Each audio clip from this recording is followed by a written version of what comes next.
Ya Allah Bapa, lewat kebenaran firman-Mu, ajarlah kami jalan-jalan yang harus kami lalui, supaya kehendak-Mu dinyatakan di dalam kehidupan kami, dan kami pun menjadi orang-orang yang hidup benar dan hidup semakin menyukakan hati-Mu. Bekerjalah sebelum hamba bekerja, menjamah dan memberkati setiap kami, supaya firman ini sungguh bekerja, bertumbuh dan berbuah di dalam kehidupan kami. Pakai hamba-Mu menjadi sarana saluran berkat-Mu bagi seluruh jemaat-Mu. Dalam nama Tuhan Yesus, haleluya, amin. Matius 11 ayat yang ke-11. Aku berkata kepadamu, sesungguhnya di antara mereka yang dilahirkan oleh perempuan tidak pernah tampil seorang yang lebih besar daripada Yohanes Pembaptis, namun yang terkecil dalam kerajaan surga lebih besar daripadanya. Pengakuan dan pujian Yesus tentang Yohanes Pembaptis. Pengakuan dan pujian Yesus tentang Yohanes Pembaptis. Hari ini saya fokus tentang bagaimana pengakuan dan pujian Yesus tentang Yohanes Pembaptis pribadinya. Tuhan Yesus berkata, Yohanes Pembaptis adalah seorang pribadi yang dilahirkan seorang perempuan yang tampil lebih besar daripada yang lain, yang terbesar. Artinya, di antara nabi-nabi yang pernah tampil di dunia ini, tidak ada yang lebih besar daripada Yohanes Pembaptis. Yohanes Pembaptis adalah yang terbesar. Ini pengakuan Yesus. Apa yang menjadi dasar pengakuan Yesus dan pujian Yesus tentang Yohanes Pembaptis?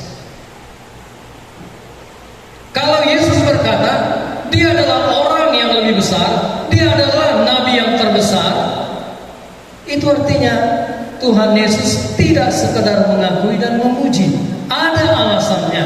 Apa? Alasannya yang pertama, karena Yohanes Pembaptis adalah utusan khusus Allah, Tuhan Allah, untuk mempersiapkan jalan bagi Yesus. Amin. Dia punya tugas khusus mempersiapkan, mendahului Yesus, menyiapkan jalan bagi Yesus. Artinya setelah ini dia akan mundur, kemudian Yesuslah yang menyatakan karya Allah bagi penebusan umat manusia. Dia sudah buka jalan itu, dan Yesus mulai berjalan, menyatakan dirinya, menyatakan karyanya, menolong orang-orang, dan akhirnya mati di kayu salib untuk apa? Menyelamatkan kita yang berdosa ini. Nabi-nabi yang sebelumnya, mereka hanya menubuatkan tentang Yesus. Amin. Yesaya, Mika, mereka menubuatkan tentang kehadiran dan kelahiran Kristus di dunia ini. Bahkan kalau kita lihat, Nabi Yesaya sekalipun menubuatkan tentang Yohanes Pembaptis yang akan mempersiapkan jalan bagi sang raja.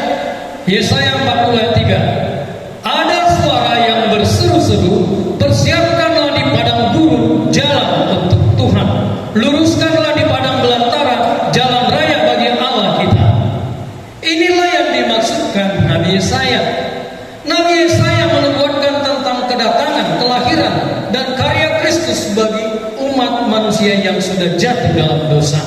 Tetapi dia juga menubuatkan tentang hadirnya Yohanes Pembaptis yang akan membuka jalan, yang meluruskan jalan untuk kedatangan dan karya Kristus di dunia ini. Amin. Jadi sudah tahu ya, kalau mereka nabi-nabi yang lain, walaupun pekerjaannya luar biasa, mereka tidak pernah bertemu dengan Tuhan Yesus. Amin. Yohanes Pembaptis bertatap muka, berbicara, berkomunikasi dengan Yesus sang Raja. Dilihatnya dengan mata kepala sendiri. Kalau Nabi Yesaya nggak pernah lihat Yesus secara fisik, Mika tidak pernah, nabi-nabi yang lain tidak pernah. Inilah alasan yang boleh kita lihat ya, bagaimana Tuhan begitu memuji Yohanes Pembaptis. Yang kedua, apa yang menyebabkan Yesus mengakui dan memuji Yohanes Pembaptis? Apa? Kriterianya apa? Kenapa Yesus sampai memberikan pengakuan khusus memuji Yohanes Pembaptis di hadapan orang banyak, dan itu juga dikatakannya di antara murid-muridnya pada saat dia bersama-sama dengan muridnya. Dia berkata tidak ada seorang pun yang tampil lebih besar daripada Yohanes Pembaptis. Dialah nabi yang terbesar. Amin. Alasannya apa? Yang kedua, kerendahan hati Yohanes Pembaptis. Nah, kalau dikatakan rendah hati, mari kita lihat unsur-unsur yang bisa kita identifikasi dan kita sebut kerendahan hati. Kerendahan hati berbicara tentang tidak meninggikan diri sendiri dengan merendahkan orang lain atau memandang sebelah mata orang lain. Kalau ini ada dalam diri kita, berarti unsur kerendahan hati sudah bekerja di dalam diri kita. Yang kedua, menghormati dan menghargai orang lain. Orang yang tidak tahu menghargai orang lain itu sombong. Kerendahan hati selalu mengajar kita belajar menghargai orang lain. Yang selanjutnya, lebih mengutamakan orang lain daripada diri sendiri. Kerendahan hati lebih memperhatikan orang lain, membangun orang lain, menguatkan orang lain. Bahkan kita bisa sampai di posisi mengorbankan apa yang ada pada kita supaya orang lain hidup benar di dalam Yesus, menjadi orang-orang yang setia di hadapan Tuhan. Yang selanjutnya, tahu dan sadar akan posisi dirinya. Artinya kita harus tahu posisi kita. Amin. Jangan sampai Gabi Simardan. Tahu Simardan? Sampuraga. Mamanya dihinanya, nggak diakui karena miskin. Sementara dia sudah punya harta banyak, kaya, terkenal. Diusirnya mamanya. Akhirnya jadi batu. Amin. Artinya apa? Kita sebagai anak hormati orang tua. Yang lebih tua hormati. Yang tua bagaimana? Tunjukkan kasih perhatian kepada yang lebih muda. Bimbing mereka. Semuanya ada di dalam koridor, di dalam Kristus Yesus. Berarti di dalam kebenaran. Taat tidak suka memberontak. Orang yang taat itu wujud kerendahan hati. Orang yang memberontak itu adalah wujud kesombongan. Amin. Itu dimulai dari Lucifer yang memberontak kepada Allah, ingin menyamai yang maha tinggi, ingin duduk di atas awan-awan sama dengan Allah Bapa, sama dengan Tuhan Allah, dicampakkan Tuhan Allah ke bumi ini, ke dunia yang gelap ini. Nah, sekarang pertanyaannya, benar gak Yohanes Pembaptis seorang yang rendah hati? Benar gak? Cocok gak pengakuan dan pujian Yesus kepada Yohanes Pembaptis? Jangan-jangan Yesus salah karena masih kerabat mamanya dengan mamanya Yohanes Pembaptis, Maria dan Elizabeth. Karena keluarga dipujinya lah Yohanes Pembaptis. Tidak, amalina. Mari kita lihat, benarkah Yohanes seorang yang rendah hati? Pujian Tuhan Yesus itu layak atau tidak? Benar enggak dari kedalaman hati Tuhan Yesus atau karena kekerabatan? Yohanes 1 ayat 19-20. Dan inilah kesaksian Yohanes ketika orang Yahudi dari Yerusalem mengutus beberapa imam dan orang-orang Lewi kepadanya untuk menanyakan dia, "Siapakah engkau?" Ia mengaku dan tidak berdusta. Katanya, "Aku bukan Mesias." Orang banyak sudah berpikir Yohanes Pembaptis ini Mesias. Tapi dia berkata, "Aku bukan Mesias. Aku hanya orang yang mempersiapkan jalan bagi Mesias." Kemudian ayat 23, jawabnya, "Akulah suara orang yang berseru-seru di padang gurun, luruskanlah jalan Tuhan, seperti yang telah dikatakan Nabi Yesaya." Digenapi, bukan hanya menubuatkan tentang Yesus, Yesaya juga menubuatkan tentang Yohanes Pembaptis. Dan dia berkata, "Akulah orang yang berseru-seru di padang gurun, yang mempersiapkan jalan bagi Yesus." Yohanes 3:28, "Kamu sendiri dapat memberi kesaksian bahwa aku telah berkata, aku bukan Mesias, tetapi aku diutus untuk mendahuluinya." Perhatikan, di dalam beberapa ayat ini, ketika ditanya, dia selalu berkata, "Aku bukan Mesias. Aku hanya mempersiapkan jalan, mendahului dia." Amin. Nah, jadi dari sini Yohanes Pembaptis tahu dan sadar akan posisinya. Ini penting namanya, seperti yang saya sampaikan tadi. Kalau kita nggak tahu posisi kita, nggak sadar tentang posisi kita, lihatlah rumah tangga kacau, keluarga kacau, hubungan bersaudara hancur. Amin. Benar ya, sehebat-hebatnya kita, sekaya-kayanya kita, sepintar-pintarnya kita, di atas langit masih ada langit. Jangan mengambil posisi orang lain. Posisi Yesus tetaplah Mesias. Yohanes tetaplah suara yang berseru-seru di padang gurun. Dia tahu, dia sadar posisinya. Inilah yang disebut kerendahan hati. Tadi sudah saya bacakan, tahu dan sadar akan posisi dirinya. Sudah jelas ya?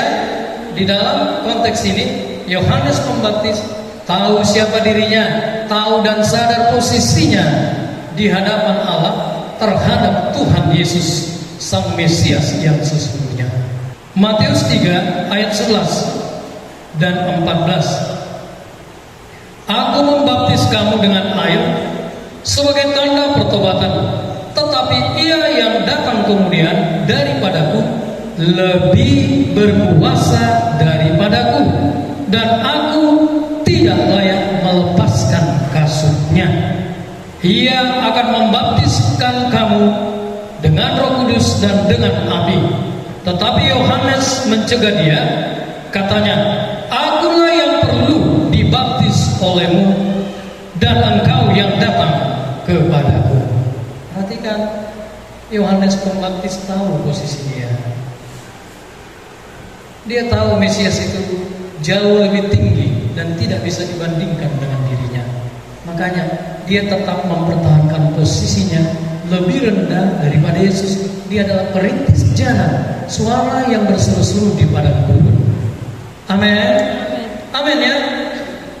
Ini jelas. Inilah yang disebut dengan kerendahan hati. Nah, yang selanjutnya, taat kepada Yesus dan mengikuti apa yang dikatakannya. Tadi sudah kita cek, salah satu unsur kerendahan hati, ketaatan, tidak memberontak. Matius 3 ayat 15.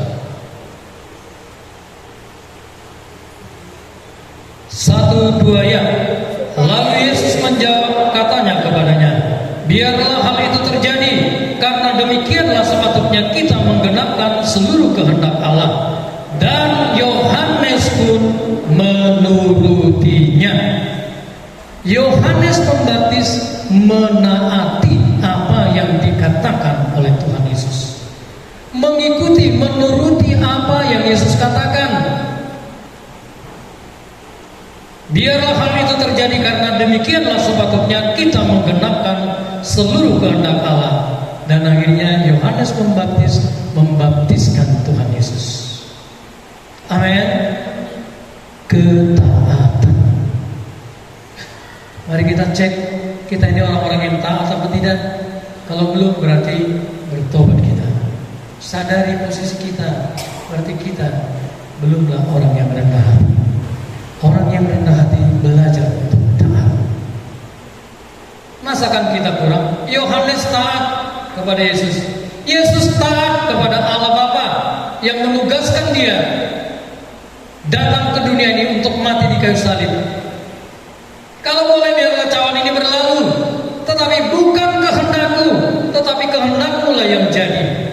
Kerendahan hati Kristus, kerendahan hati Yohanes itu diwujudkan di dalam ketaatan. Kalau kita masih suka memberontak, ingatlah kita masih jauh dari kerendahan hati. Jangan berpikir kita sudah rendah hati kalau kita sendiri tidak taat kepada Allah. Wujudnya tidak taat kepada pemimpin. Itu bukan orang yang rendah hati.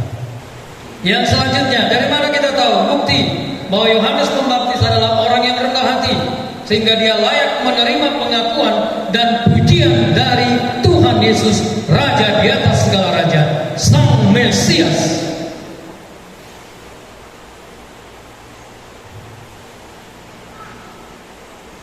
Saya mau membacakan untuk kita Yohanes 3 ayat 27. Jawab Yohanes, tidak ada seorang pun yang dapat mengambil sesuatu bagi dirinya kalau tidak dikaruniakan kepadanya dari surga.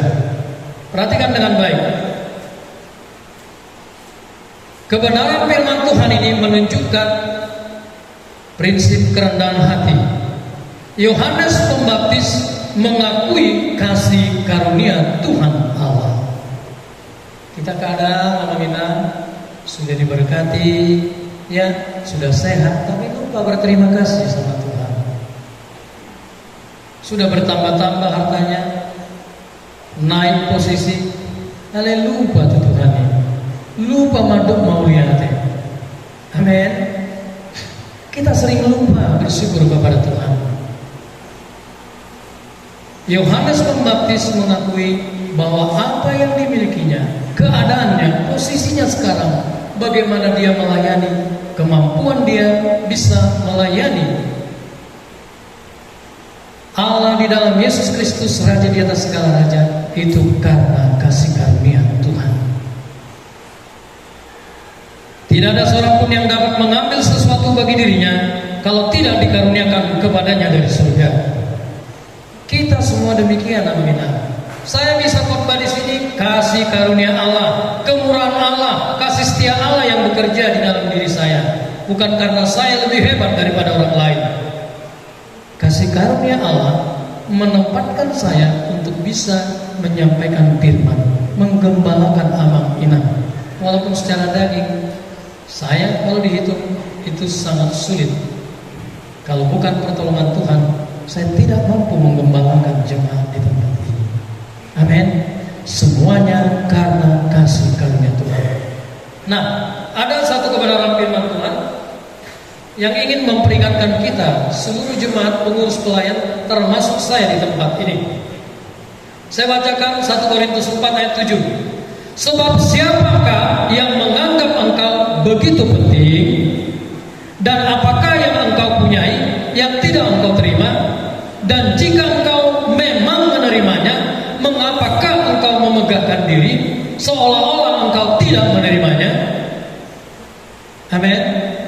Seolah-olah engkau tidak menerimanya, wujudnya kita lupa bersyukur, lupa berterima kasih, nggak menganggap apa yang kita miliki itu karena kasih karunia Tuhan, karena kekuatan yang diberikan Tuhan, karena peluang yang dibukakan Tuhan, sehingga kita boleh mendapatkan apa yang bisa kita nikmati, kita berikan, dinikmati oleh orang-orang yang kita cintai, keluarga kita. Amin. Kita seringkali lupa akan kasih karunia Tuhan. Amin. Sudah saya bilang, saya di sini karena kasih karunia Tuhan. Kita bisa melayani di sini, MC singkat, pemain musik, itu juga kasih karunia Tuhan. Kenapa kita tidak lebih sungguh lagi melakukannya? Kenapa kita tidak ingat kasih karunia Tuhan, kemurahan Tuhan? Harusnya apa? Lebih semangat lagi, lebih giat lagi, lebih membara lagi di dalam melayani Tuhan, lebih setia lagi di tahu semua ini adalah karena kasih karunia Tuhan, harusnya kita ada di dalam posisi itu dan hidup di dalamnya. Yang terakhir, Yohanes Pembaptis meninggikan pribadi Tuhan Yesus. Yohanes Pembaptis mengutamakan Yesus, memposisikan Yesus di tempat yang paling tinggi di dalam hidupnya, di dalam pelayanannya. Yesuslah yang terutama, Yesuslah fokus hidupnya, Yesuslah fokus pelayanannya. Nah, jemaat Tuhan yang terkasih, cek diri kita. Kita melayani di sini fokusnya siapa? Arahnya kepada siapa? Muaranya kepada siapa? Jangan-jangan muara ketika kita melayani adalah kita sendiri, diri kita muaranya, supaya orang lain melihat kita lebih hebat dari yang lain, lebih daripada yang lain dalam banyak hal. Kalau ini yang terjadi, gagal kita, motivasi kita keliru. Amin. Saya kalau berkhotbah ada motivasi saya lebih hebat daripada yang lain, teman-teman saya udah gagal. Amin. Gagal di hadapan Tuhan. Jadi ini sangat penting. Ketika kita melayani, melakukan tugas panggilan kita, lakukan dengan segenap hati, segenap kekuatan, segenap apa yang ada pada kita, jiwa, akal budi kita. Lakukan itu sebagai motivasi. Aku mau mengutamakan Yesus, meninggikan Yesus di atas segalanya. Amin. Inilah bentuk kerendahan hati. Kerendahan hati selalu menampilkan, mengutamakan, meninggikan, dan membawa orang lain fokus kepada Yesus Kristus Tuhan, bukan kepada dirinya. Benar nggak? Mari kita lihat ayat yang terakhir untuk kerendahan hati ini ya. Kita baca dulu Yohanes 3 ayat 30 supaya kita tahu. Ini jadi peringatan bagi saya dan kita, supaya kita tidak melenceng ketika beribadah, ketika melayani Tuhan. Ia harus makin besar, tetapi aku harus makin kecil. Ia berarti Yesus harus makin besar, tetapi aku, Yohanes Pembaptis, harus makin kecil. Kalau kita melayani, Yesus harus makin besar, tapi Daniel Peutagal harus makin kecil, tersembunyi di balik salib Kristus. Itu juga yang harus kita katakan kepada diri kita. Kalau itu kita lakukan, aman. Gereja kita aman, hubungan kita sehat satu dengan yang lain. Amin. Kenapa bentuk-bentukan gini?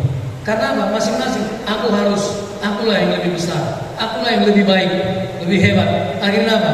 Berbadai. Akulah yang lebih benar. Karena aku, akhirnya apa? Berantem, berbadai terus, cekcok terus.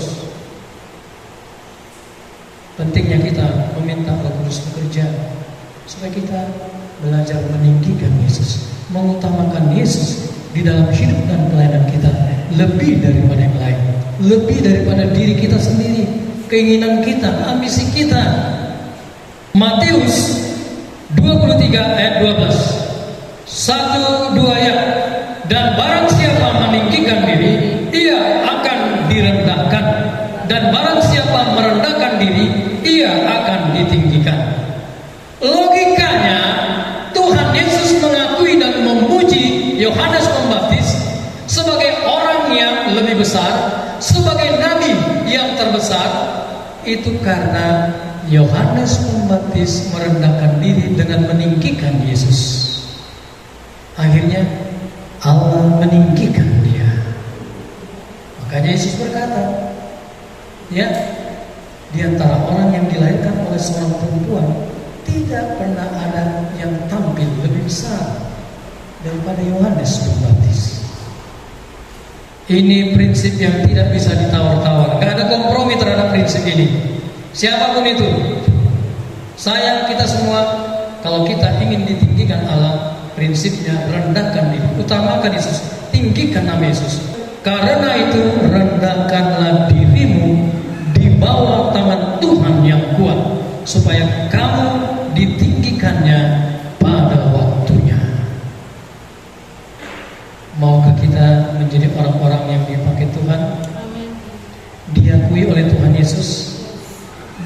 diuji oleh Tuhan Yesus kalau mau pegang firman Tuhan ini. Minta, usahakan, kejar terus kerendahan hati itu supaya ada di dalam diri kita. Kalau ada, cepat atau lambat waktunya Tuhan akan meninggikan setiap kita. Ya Allah Bapa, bekerjalah menyempurnakan firman ini. Roh Kudus tolong kami, karena kami sadar dengan diri kami, dengan kekuatan kami tidak